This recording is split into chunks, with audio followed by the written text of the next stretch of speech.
Une marque légendaire. En 2021, Alpine fait son entrée en Formule 1 pour la première fois de son histoire. Une histoire riche en succès dans le sport automobile français.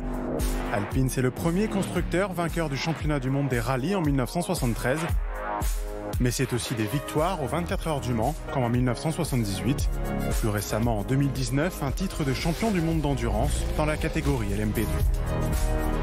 En rebaptisant son écurie de F1 avec la marque Alpine, Renault ne s'y trompe pas et veut écrire une nouvelle page de son aventure en Formule 1. Je pense que c'est une marque glorieuse de l'histoire de l'automobile, notamment française. Et on croit qu'avec Alpine, on donne une touche très sexy à toutes ces histoires. Et en plus, ça pourra nous permettre, je crois aussi, de donner un peu de pérennité à l'engagement du groupe Renault dans le motorsport aux différents niveaux. Mais l'écurie Alpine ne part pas d'une feuille blanche. Elle reprend les infrastructures du Renault F1 Team à Enstone et à Viry-Châtillon. Pour diriger l'équipe, exit Cyril Abitboul, nomination de Davide Brivio. L'Italien arrive du MotoGP où il dirigeait l'équipe Suzuki, championne du monde pilote et constructeur en 2020. Les liens entre Alpine et l'ancienne écurie Renault sont aussi dans le cockpit.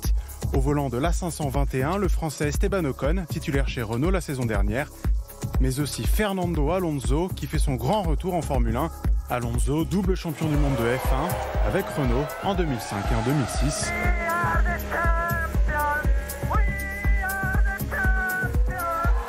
Les seuls de la marque aux losanges.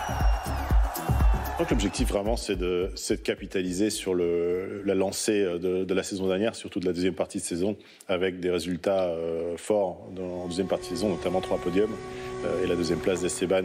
Oui, 2022 une opportunité, oui, notre priorité est sur 2022 plus que sur 2021, mais 2021 est là et on va se battre pour faire le meilleur résultat possible.